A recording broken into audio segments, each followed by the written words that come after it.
Well, you can go ahead and call me Loki, because I've got tricks up my sleeve today.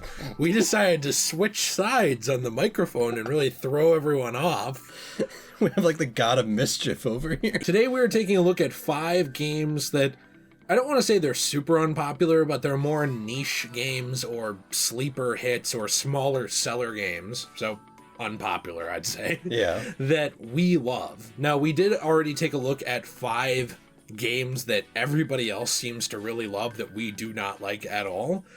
This is the more positive alter ego of that video, so that nobody can just say I'm really negative. Anyways, let us know what you think in the comments down below. Please be sure to leave a like if you enjoy this video, and let's just hop into it real quick. Number 5. The first one for me is the Mega Man Battle Network series.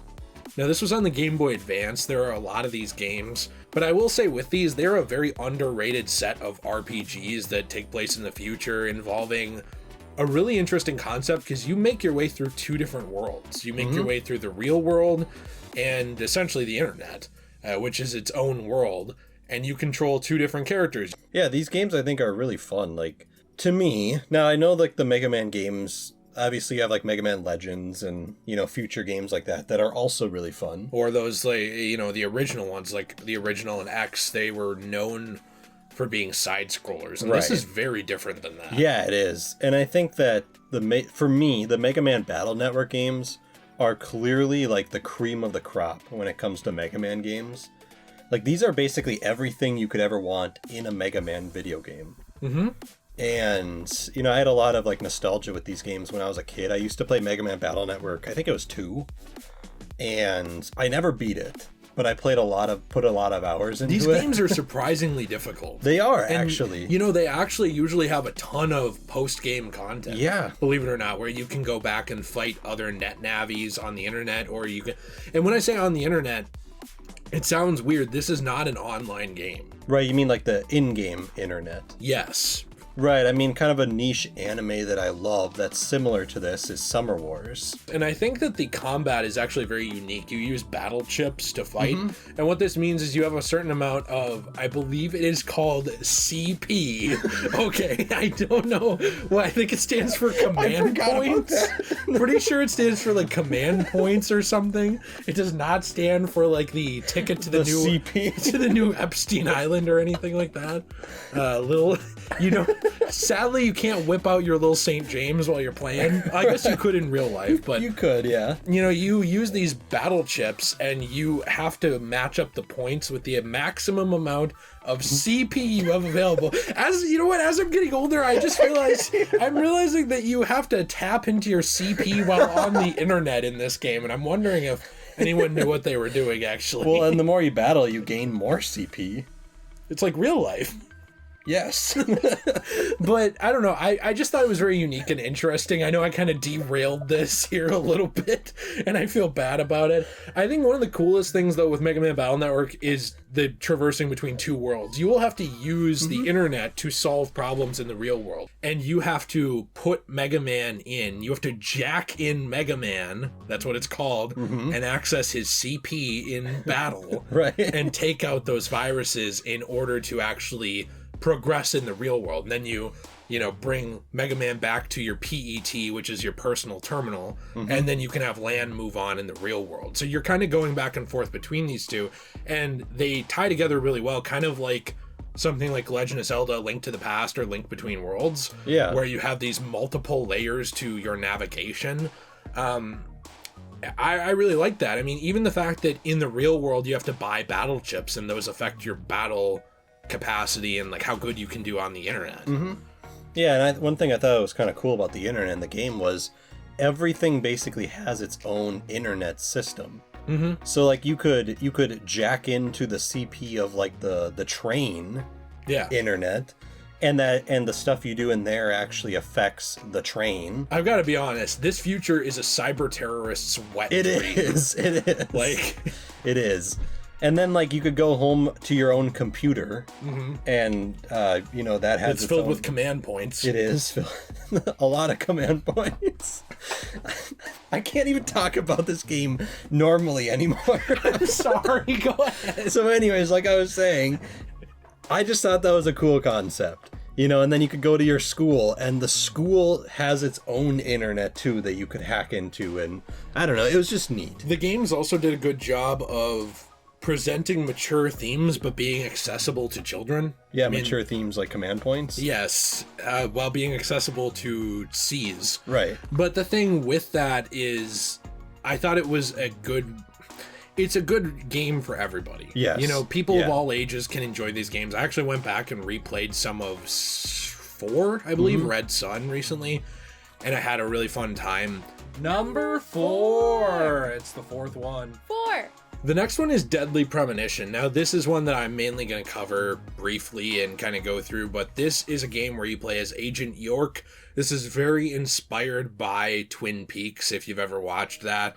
If you haven't, though, you don't need to. It's not the same world or anything like that. Essentially, this is a FBI special agent goes to a small town to solve a serial murder. You know, there's a case of murders happening over the course of time here, and he has to go and solve it. Now, the gameplay is not the shining achievement of these games. I will 100% concede that. And if you might have heard the title recently, it did get a second game exclusive to the Nintendo Switch. There was actually a second game commissioned by Nintendo for this.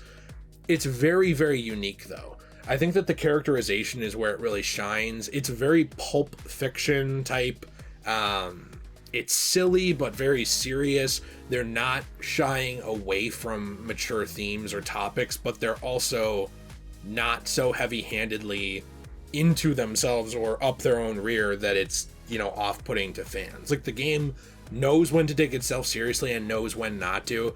And I think York is the biggest thing that I love about this game, I guess series, is who he is. Like, he is fundamentally 2 characters, which is what's interesting, is that he has almost a split personality. He's the Agent York that you see, but he also solves crimes in his head by talking to another personality inside of him named Zach, which is interesting. So you are able to play as a character that everyone sees as one person, and they all see him as a little eccentric and weird and think he just talks to himself, but he's essentially talking to another person in his head who he hears, but the audience doesn't. Right. The audience doesn't actually hear Zach talk. They only get York's side of it. So that makes for very interesting character dynamics. It also makes for interesting references. York is also a movie buff, so he's constantly referencing movies throughout the games, which I think ties it into the general audience really well.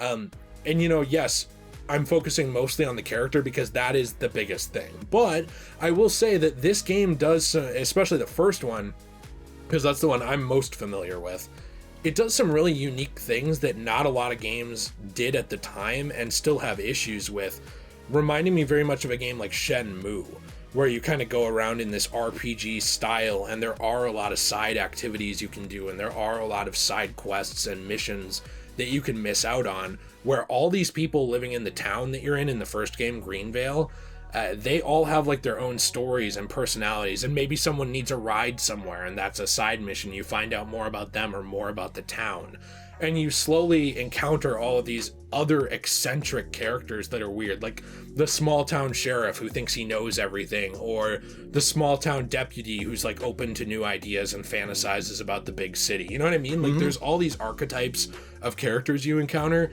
and even though there's not tons of things in the world, like there's a lot of rooms you'll go in that are fairly empty or something like that, you always feel like I'm in Greenvale, I'm part of this city. The game certainly does not shine primarily from its gameplay, as that's a bit clunky, and also it does have issues with performance. Like the frame rate of these games is atrocious. It's just bad and does not need someone to apologize for it. But when it comes down to it, at the end of the day, there's a certain charm to Deadly Premonition that I think can't be matched.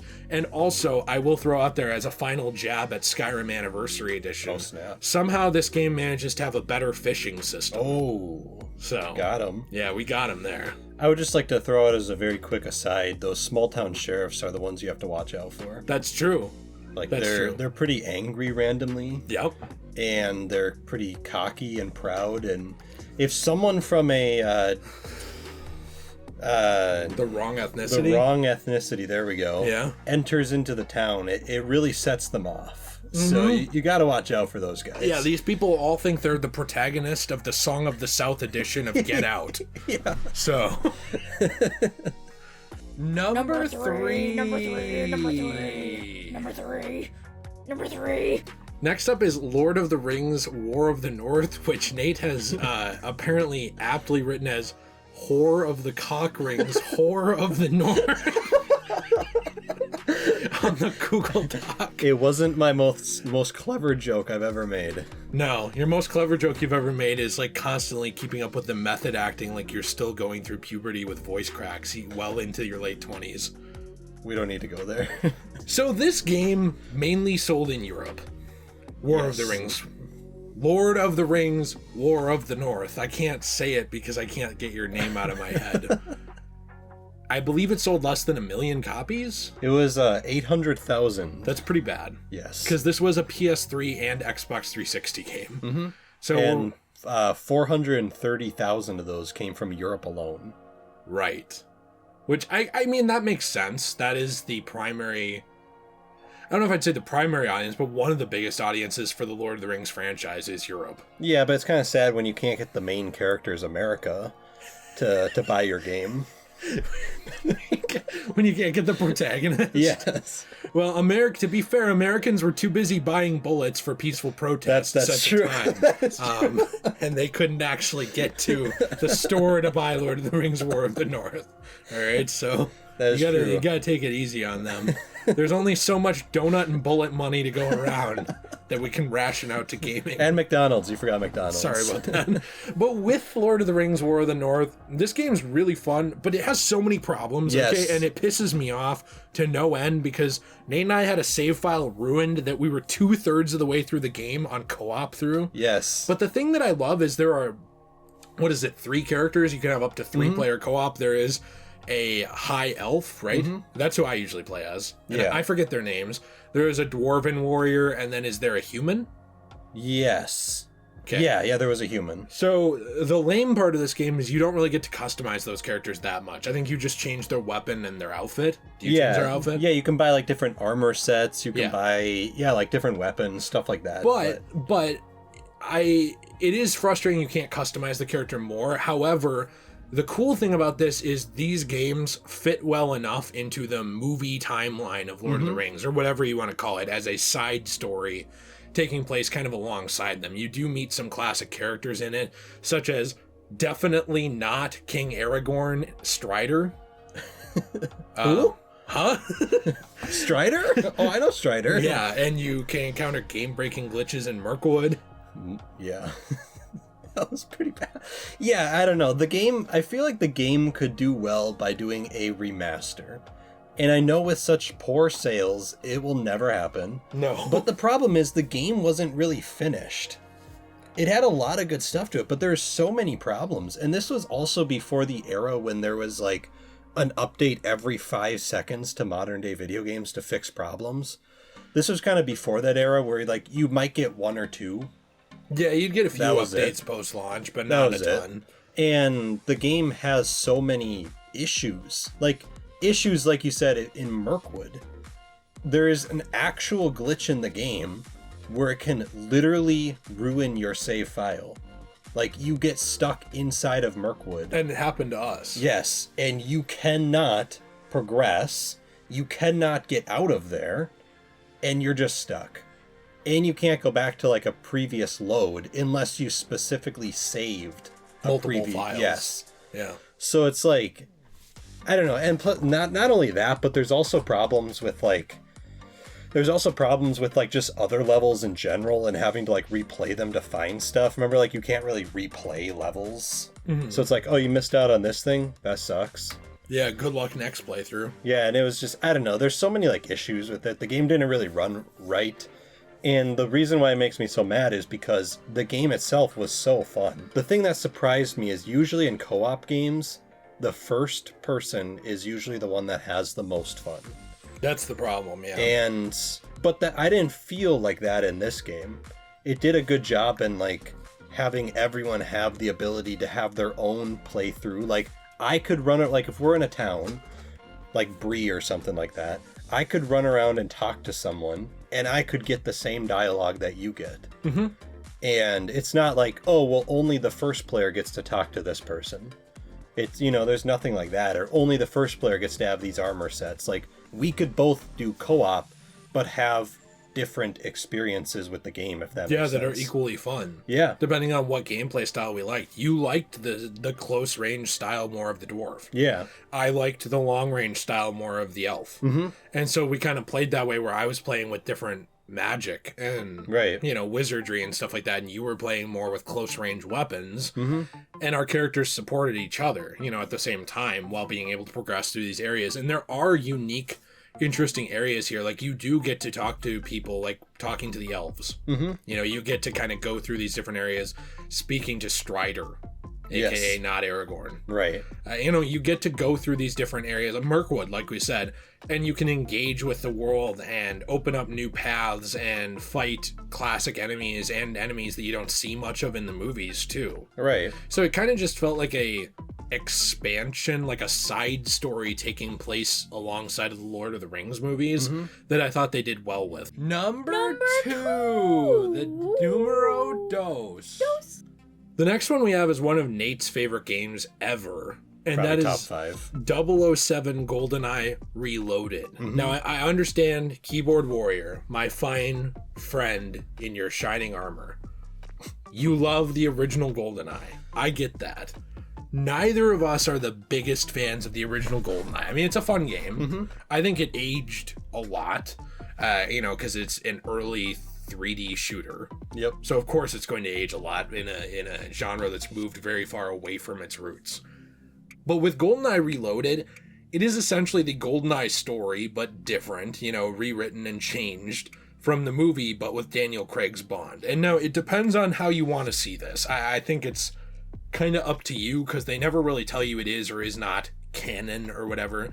But games like this and Bloodstone, one of the things I like about them, we are both having a hard time today, is that they fit into the overall Daniel Craig era of Bond. Like, if you want this to be a thing where it's like, hey, listen, you had Casino Royale, then Quantum of Solace, the movies, and then maybe GoldenEye Reloaded and Bloodstone happen, and then Skyfall, Spectre, No Time to Die, you can enjoy them that way. I think they do add to the overall Daniel Craig charm. They're not as iconic of adventures as the movies. As Quantum, yeah. Yeah, as Quantum. They're probably better than that. But, they're still very interesting, and they have good gameplay. But if you don't want to, and you don't care about these movies, it's still just a fun shooter. Yeah. Yeah, I mean, that's kind of how I played them. It was well before I even watched the Daniel Craig movies. I actually didn't know that Pierce Brosnan was the original GoldenEye, Bond.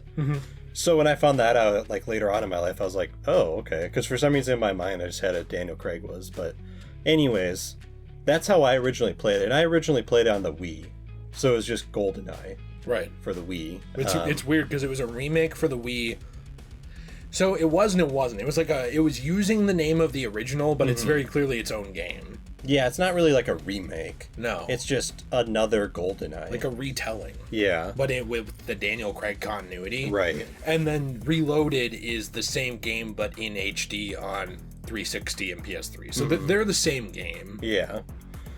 Yeah, I mean, the game itself, now, if you were to go back and play the game now, in 2021, you would probably go back and be like, there's nothing really here. Because the only thing there is just the campaign. But back when I played this on the Wii in its heyday, I could go online and I literally, it was basically like a discount COD. But I put in hundreds of hours into this game.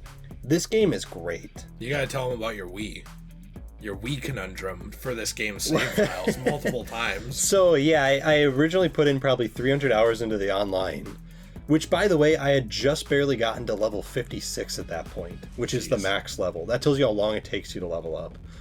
Anyways, then our Wii broke, and I lost my save file. Then we bought another Wii. That Wii broke after putting probably 150 hours into the game. What happened to your Wii's? I don't know. They just decided to break. My Wii still works. I know. I don't know why we got such bad luck. Then I put it into the Wii U, but then by that point it was the game was already kind of dying a little bit. And I was like, I don't really care. Right. Because I already put like 500 hours into this game. But I think that speaks to how much you enjoyed the multiplayer. Yeah, the multiplayer was great. There were a lot of modes you liked. You should talk about some of them. I remember the Golden Gun mode. Yeah, there was a Golden Gun mode, which was kind of in the original too. Which basically you have like a golden gun. It's a golden pistol that is like a one-shot kill. Mm-hmm. So if you're good at shooting, you can get really good at it. But then they also had like a normal like team deathmatch. They had some other like less fun modes. There was like some kind of hero hunt, I remember, where one person would become an operative and other people would try and kill them. Yeah, you'd have that, and you could like pick which operative you could play. Actually, I think if I remember correctly, each map had like a certain one or something. I don't remember. But then there was like a mode kind of like Search and Destroy, where you had like a computer that you had to like hack, and then the other team was like trying to kill you. So, I don't know, there's a lot of different modes in the multiplayer that was really fun. If you go back and play it now, unless you like randomly have 3 other people that want to play this, it's not really worth it to play the multiplayer. There's just nothing really on it. You can't do it anything. Well, and most of these multiplayers have shut down, sadly. Well, yeah, and that's my point. Like, just because they shut down the online, there's nothing really in the offline to do. It's sad. But I will say that I still think the game's worth owning. Oh, yeah, because the campaign is fun. It's great, and it's a really interesting modern retelling.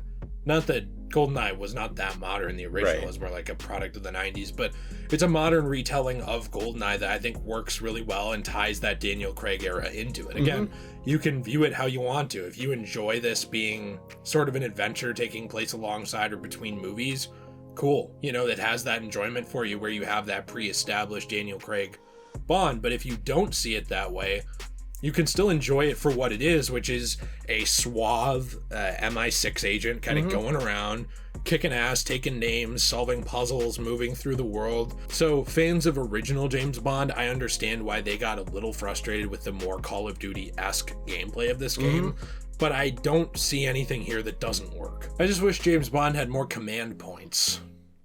I know. He should play Mega Man more. Number 1! Splat. The final one we have is one that I highly doubt anyone will care about except me, okay? And I'm logging off. That's Star Ocean. Star Ocean, the franchise. This is essentially Final Fantasy in space, but with more real-time combat. But it is interesting because of what it's able to do. Now, I am not going to sit here and lie to you and tell you that every Star Ocean game is a masterpiece. I think the first 3 are very clearly the best, which, if you're ever interested, the first one, there is a PSP remake that was then remastered for PS4. Okay, so that's confusing. They remade the game originally. It was it was pre-PS1, I don't even remember. I feel like it was like a NES, but the original Star Ocean was remade for PSP. Then that later was completely reworked and remastered for PS4 as Star Ocean First Departure R. We don't ask what R stands for. I don't want to know. And I don't want to know. But they're dropping that hard Star Ocean with the hard R at the end. We should ask the creators of this if they've been to Paris. Who's in there? Who's in Star Ocean today? I like the idea that you have to tell people, oh, no, you need to get the Star Ocean version with the hard R at the end. Oh, okay. That's the only version I play. But I don't know, these games, the problem I have with them is that they are really fun and unique RPG experiences. They are not just Final Fantasy in space only. They have interesting things where they have meter gauges where your moves take up different amounts of ability points and then that has to recharge while you're playing, but you're also running around in a battle arena where you are able to avoid attacks and actually have command over your agility, essentially. So say you're playing as Fate. He's a character from Star Ocean 3, which is Till the End of Time. Probably my favorite game. And you are fighting an enemy. Well, in Final Fantasy, you kind of have to sit there and pray to God that your evasion is good enough or your defense is good enough to either take a hit or dodge it automatically, right? That's how turn-based Final Fantasy always worked. Once we got into more things like Kingdom Hearts or Final Fantasy VII Remake, you know, the newer real-time action type Final Fantasies, you had more control over that movement. I like both styles a lot. Well, not only does it have unique combat in the way that you get to kind of move around, but you're also stuck in an arena. So it's kind of a cross between those real action or real-time action new games from Square Enix and other RPGs and the old turn-based style, which I think that's unique and interesting. Plus, it's not only going to different lands, it's going to entirely different planets. So because of that, there's a lot of unique world building you can do. Like every planet has maybe its own religions, or its own languages, or its own people groups that have their own traditions and stuff like this, where you're kind of coming across these new things that you wouldn't be able to discover if it was only one planet, right? I think that those are really interesting ideas that they brought to the Star Ocean franchise that sadly didn't catch on for a few reasons. One being that there was never the marketing push behind Star Ocean that there was behind Final Fantasy. There's a couple reasons for that. Star Ocean as a name, not as catchy as Final Fantasy. Right. I like it, but it's just not. You also are competing with things like Star Wars and Star Trek with this name, which I think they just did not want to bother competing with, sadly. And a lot of the best ideas from this game are not stolen from Star Trek, but are very clearly inspired by it. Things like the Federation, things like, a prime directive where you don't interfere with certain cultures before they're at a certain stage of development. Those things are right out of Star Trek. So it was very clear that Star Ocean was actually inspired by classic Trek. You would think that that would mean that classic Trek fans would gravitate towards this, but I really believe that the problem is they didn't know it existed. Yeah, that's the problem with lack of marketing. Yeah. Which I think it's unfortunate this game got, no marketing for. Or these games, I should say, because, well, I've never really played a lot of them. What I have played and what I have seen have been really fun. My problem is I wish people just gave this a chance. Just played some of these games. And I really think they would have if they knew it existed. Well, yeah, and that's the thing. To be honest, I didn't even know these games existed until you specifically showed me them. And I never, I found out about them through my friend Drew, who's been on the channel a couple of times if people are, Patreon members, because I think that these are now on Patreon because they were old and kind of dated, or two, watched way back in the day, we played through part of Demon's Souls together. Yeah. He was a friend I grew up with, and he actually got the third game in the series, Till the End of Time, at discount on PS2. I think his dad bought it for him. And then he started playing it and was like, hey, dude, you got to check out this RPG. This is really underrated. And you have to remember, I'm 27. Right. So this was back in a time where, yes, the internet existed, but the primary exposure you had to other games, I'm talking PS2 type era, was word of mouth. It was like your friend at school played this game and was like, dude, you got to check this out. You weren't really most people were not really going on message boards and being like, what are good video games? Right. It was like they were playing what they knew they liked and had tried at the store on kiosks and stuff, or somebody happened to luck into a underrated niche RPG like this. Right. And then told you about it. Otherwise, I wouldn't have known about it. So it's interesting how the only people I know who know about this in America that I personally know just heard about it from some other person they knew. And that's it. Nobody heard about it from a trailer. Right. Nobody heard about it from Square Enix pushing it hey, we're releasing a new game. It just never happened. I mean, they even released a game on PS4, which I would say is one of their weaker games. I think it's Integrity and Faithlessness, which, by the way, the names behind some of these games are just not stupid. Good. They're not a good way to sell your game for, a series that's already failing. But I think you can play our game Integrity and Faithlessness. Well, this is the problem, is that I think the only exposure that people have had to Star Ocean, if they've even heard of it, is the last two games, 4 and 5. Those are the weakest two in the entire thing. I think it's really just a shame, though, that these games are not picked up on more. I grew up with these games. I put hundreds of hours into them. Star Ocean Second Story on PS1 is considered one of the best, actually, RPGs of all time. Yeah. People don't even know it exists. So these are our 5 games that we really like that other people either don't or don't know exist, or they're very unpopular or just not known about. What are some of yours? Actually, we might make another one of these at some point. Let us know if you enjoyed this or not. Nate, you got anything to add before in the end? I think in our next list we'll probably include Fortnite. Yeah, I got it. Fortnite, and I would say unpopular. Marvel's Avengers, and yes, very unpopular. PUBG. Let us know what you think down in the comments below. Please be sure to check out everything in the description. We have our secondary channel, Degenerate Plays, where we play through a ton of games together. Nate and I play with my wife Jill, my friend T. Let us know what you think. Have a fantastic day. Be sure to like and subscribe. And as always, stay shui.